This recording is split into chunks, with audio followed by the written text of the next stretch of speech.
नमस्कार दोस्तों। एक महत्वपूर्ण टॉपिक है समान नागरिक संहिता। काफ़ी समय से हमारे देश में चर्चित चल रही है और ऐसा नहीं कि ये शब्द पहली बार प्रयोग किया गया है। यह हमारे संविधान में इसका उल्लेख है, जिसे हम लोग directive principle of state policy कहते हैं, राज्य के नीति निर्देशक तत्व। उसमें समान नागरिक संहिता का उल्लेख है। हमारे संविधान के जो नीति निर्देशक तत्व हैं वो कोर्ट में इन्फोर्सेबल नहीं है, मतलब कि न्यायालय में प्रवर्तनीय नहीं है। अगर नीति निर्देशक तत्वों को लागू ना कराया जाए तो कोई व्यक्ति कोर्ट में जाकर ये नहीं कहेगा कि संविधान के इस अनुच्छेद का उल्लंघन हो रहा है। नीति निर्देशक तत्व के नाम से पता चल रहा है कि ये स्टेट पॉलिसी है और ये पॉलिसी डायरेक्शंस है।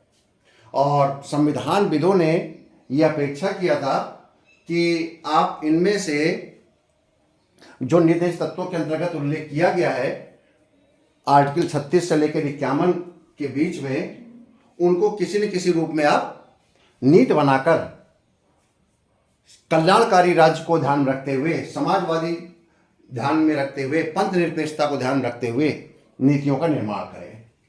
और उसी में एक अनुच्छेद 44 है जो कहता है राज्य भारत के समस्त राज्य क्षेत्र में नागरिकों के लिए एक समान नागरिक संहिता सुनिश्चित करने का प्रयास करेगा।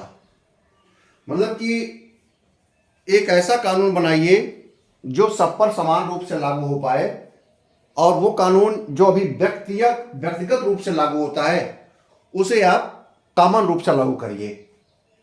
तो हमारे देश में बहुत से कानून ऐसे हैं जो व्यक्तिगत रूप से लागू हैं, संप्रदाय के आधार पर लागू हैं। जैसे कि स्क्रीन में देख रहे हैं, विवाह है, तलाक है, बच्चों को गोद लेना है, दत्तक ग्रहण है, आपको उत्तराधिकार है, विरासत है, संपत्ति का अधिकार है। ऐसे जो मामले हैं ये अलग अलग संप्रदाय में अलग अलग कानून के द्वारा संचालित हो रहे हैं। जैसे कि हिंदू उत्तराधिकार अधिनियम 1956 हिंदुओं, सिखों, जैन, बौद्ध धर्म पर लागू होता है। जो आपका सक्सेशन सर्टिफिकेट बनता है इसी एक्ट के अंतर्गत बनता है। जो आपका परिवार का वारिसान प्रमाण पत्र बनता है वो इसी के आधार पर बनता है कि कौन कौन इसके वारिस हैं। और जब मुसलमान के संबंध में इन्हीं बातों का निर्णय लेना होता है तो मुस्लिम पर्सनल लॉ को हमें पढ़ना पड़ता है। और ईसाई, पारसी, यहूदियों पर जब हमें डिसीजन लेना होता है इन सभी मामलों पर, विवाह, तलाक, विरासत, उत्तराधिकार, तो हमें भारतीय उत्तराधिकार अधिनियम 1925 को एक्ट को पढ़ना होता है, उसके अंतर्गत कार्रवाई होती है। अगर कोई अंतरजातीय विवाह कर रहा होता है तो फिर स्पेशल मैरिज एक्ट को पढ़ना पड़ता है, जहाँ पर मैरिज पंजीकरण किया जाता है, रजिस्ट्रेशन किया जाता है, और इंटर रिलीजन या इंटरकास्ट विवाह होते हैं, अंतरधार्मिक विवाह होते हैं, तो वहाँ स्पेशल मैरिज एक्ट है। तो इतने एक्ट अलग अलग परिस्थितियों पे अलग अलग लोगों पे लागू होता है। तो ये नहीं लगता है कि एक देश में व्यक्ति जो जिस धर्म में पैदा होगा उसके हिसाब से उसका काम किया जाएगा। ये लैंगिक असमानता नहीं लगती है कि अगर कोई हिंदू महिला है तो उस पर दूसरा नियम लागू है, कोई मुस्लिम महिला है तो उस पर दूसरा नियम लागू है, ईसाई महिला पर दूसरा नियम लागू है।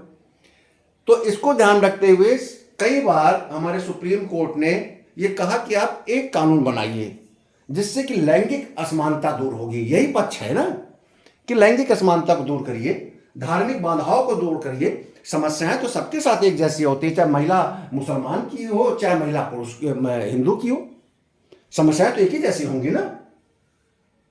तो इन सब ध्यान, और वित्त के अंतर्गत समता भी होगी। मतलब कि अगर मुसलमान है तो उस पर दूसरा कानून लगेगा, हिंदू है तो उस पर दूसरा कानून लगेगा, यहूदी है तो उस पर दूसरा कानून लगेगा। तो फिर वित्त के अंतर्गत समानता नहीं है, वित्त के समक्ष समता की हम बात करते हैं। तो इसलिए कहा जा रहा है कि यूसीसी के पक्ष में हमें जाना चाहिए। राष्ट्रीय एकता को बढ़ावा मिलेगा। एक देश में चाहे वो किसी भी जाति, धर्म, संप्रदाय से जुड़ा हो, अगर परिस्थितियां एक जैसी हैं, समस्या एक जैसी है, तो निदान भी एक जैसा होना चाहिए। ऐसा तो नहीं कि मुसलमान है तो 3 बार तलाक तलाक बोल दिया, हो गया डिवोर्स, ठीक है ना। तो एक जैसा जो नियम मुसलमान पर लागू हो वो नियम हिंदू पर लागू हो, वो नियम सिख ईसाई पर लागू हो, यहूदी पर लागू हो। तो इसको ध्यान रखते हुए ये बात चल रही है, बड़े पैमाने पर डिस्कशन चल रहा है कि क्यों ना एक यूसीसी बनाया जाए कुछ ऐसे मामलों पर जो कि समान रूप से लागू किया जा सके। उस पर सहमत बनाने की कोशिश की जा रही है। भारत में गोवा में बहुत पहले से लागू है यूसीसी। अगर प्रश्न आ जाए कभी किसी प्री परीक्षा में और कहीं पे और इस मेंस में भी अगर लिखना है तो आप बताइएगा हमारे देश में गोवा में यूसीसी लागू है और आज नहीं, बहुत पहले से, आजादी के पहले से लागू है। ठीक है। और उत्तराखंड ने भी समान नागरिक संहिता का पूरा ड्राफ्ट तैयार कर लिया है और लगभग सहमत भी बन गई है, प्रस्ताव भी पारित हो चुका है विधानसभा में। तो लेकिन अगर देखा जाए कि किस राज्य में लागू है तो वो है गोवा। अब कुछ विपक्ष में भी कहा जाता है कि साहब ये सांस्कृतिक विविधता और धार्मिक स्वतंत्रता को खतरा हो जाएगा, और अनुच्छेद 25 में कहते हैं कि धार्मिक स्वतंत्रता का अधिकार उसका उल्लंघन है। हमारे धर्म में इस प्रकार से शादी विवाह उत्तराधिकार विरासत का निर्णय होता है, या आप हमारे मामलों में दखलंदाजी दे रहे हैं। तो ये धर्म की उपासना और धर्म की स्वतंत्रता का विषय नहीं प्रतीत हो रहा है, बल्कि ये एक प्रकार का लैंगिक असमानता है, या एक प्रकार के व्यक्ति से व्यक्ति के बीच विभेद है। और ये धार्मिक स्वतंत्रता को खतरा, सांस्कृतिक विविधता को खतरा मेरे दृष्टिकोण से नहीं होगा अगर हम आम सहमत से बीच का रास्ता बनाकर इस प्रकार से काम करें कि वास्तव में एक ये तरीका हो कि किसी का एक रूढ़वादिता या एक प्रकार का हठ धर्मता या एक लेवल या एक स्तर को पार करके हम कोई नियम कानून न बनाए। आपसी सहमति हो विभिन्न धर्मों, विभिन्न जातियों, संप्रदायों के बीच में, तो कुछ क्षेत्र ऐसे निकाले जाएं जिसमें यूसीसी का निर्माण किया जाए। तो कुछ ऐतिहासिक केस का भी आप अगर उल्लेख कर देंगे तो अंक और अच्छे मिल जाएंगे। जैसे मोहम्मद अहमद खान बनाम शाह बानो बेगम, मोहम्मद अहमद खान बनाम शाह बानो बेगम 1985 में आया था। तो इसमें सुप्रीम कोर्ट ने स्वयं कहा था कि सीआरपीसी धारा 125 है उसको एक समान नहीं ठहरा जा सकता है और सिविल कॉमन कोड को लाया जाना चाहिए। न्यायालय ने इस मामले में कहा था कि आप civil common code, uniform civil code, समान नागरिक संहिता को बनाएं और लागू कराएं।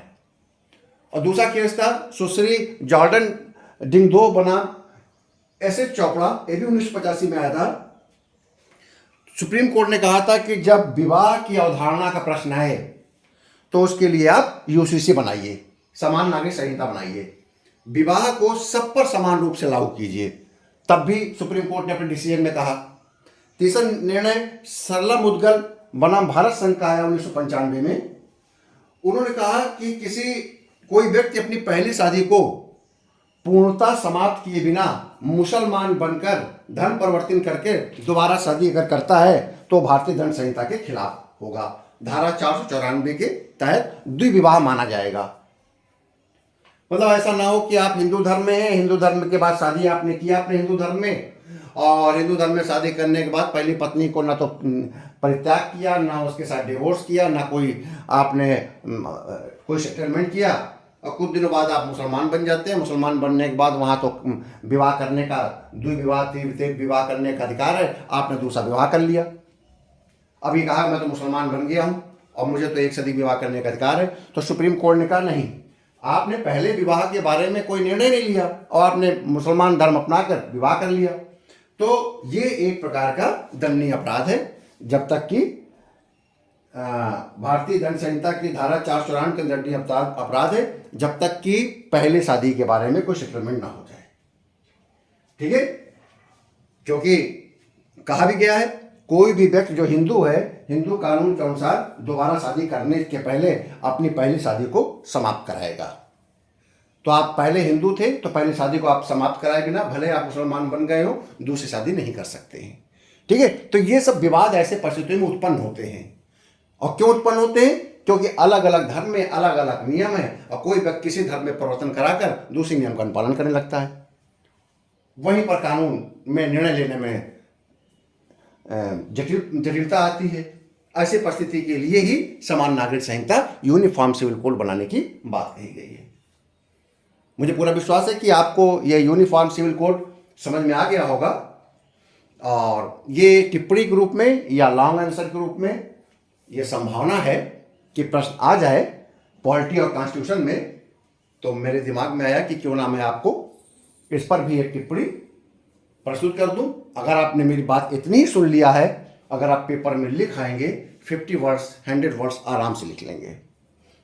आप मेरे चैनल को लाइक करिए, सब्सक्राइब करिए और अधिक से अधिक लोगों तक पहुंचाने की कोशिश करिए। ये निःशुल्क प्लेटफॉर्म है।